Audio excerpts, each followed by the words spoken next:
আসসালামু আলাইকুম। যারা কখনোই জানাতে যেতে পারবে না সেই ব্যক্তিগুলো কারা?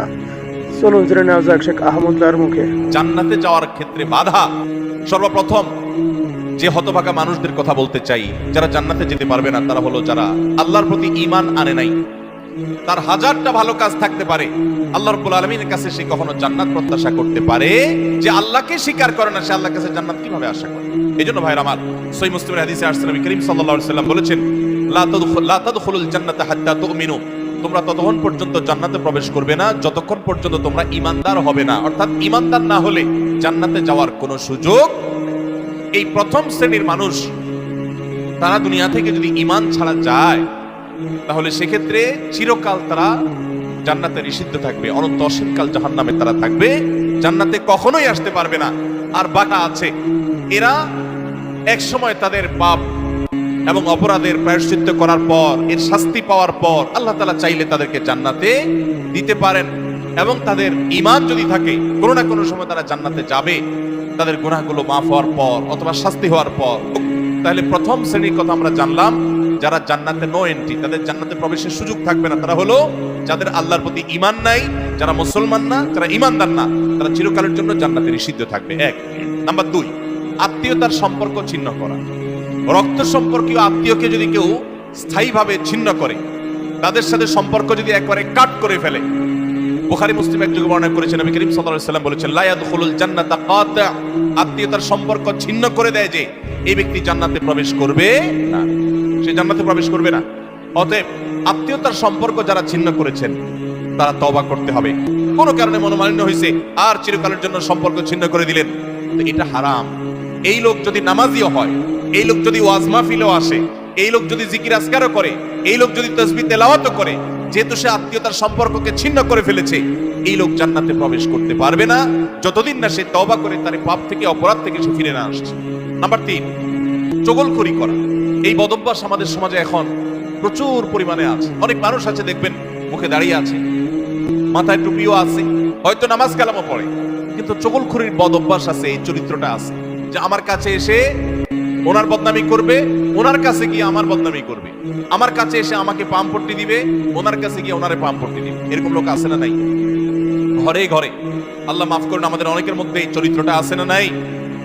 নবী করিম সাল্লাল্লাহু আলাইহি সাল্লাম এই চগলখড়ি সম্পর্কে সহিহ মুসলিম বর্ণিত হাদিসে বলেছেন, লা ইয়াদখুলুল জান্নাতা নাম্মাম, চগলখড় জান্নাতে প্রবেশ করবে না। জান্নাতে প্রবেশের ক্ষেত্রে আরেকটি বড় বাধা, আরেকটি বড় দেয়াল, আরেকটি বড় প্রাচীর হলো এই চগলখড়ির চরিত্র। ভাইরা আমার, আসুন তওবা করি, চগলখড়ি করব না। নাম্বার চার, প্রতিবেশীকে যে কষ্ট দেয়, এই লোকও জান্নাতে যেতে পারবে না। জান্নাতে যাওয়ার ক্ষেত্রে বড় বাধা হলো এই বদভ্যাস এবং খারাপ জিনিস, এই অপরাধ, প্রতিবেশীকে কষ্ট দেওয়া। এটাকেও আমরা অনেকে গুনাহের কাজ মনে করি না। আমি নিজেই জানি যে আমার এই যে সীমানায় গাছগুলো লাগাচ্ছি, এই গাছগুলোর ছায়া পড়ে তার ফসল নষ্ট হবে, তার জায়গাতে ছায়া পড়ে থেকে অনেক ফসল হবে না, ক্ষতি হবে। তারপর আমি লাগাই, ক্ষতি করার জন্যই লাগাই, যে গাছের গোড়াটা আমার থাকবে, আগাটা সব তার ঘাড়ের উপরে, তার জমির উপরে গিয়ে পড়বে, তার সীমানার উপরে গিয়ে পড়বে, ভোগ করবো আমি। আছে না নাই?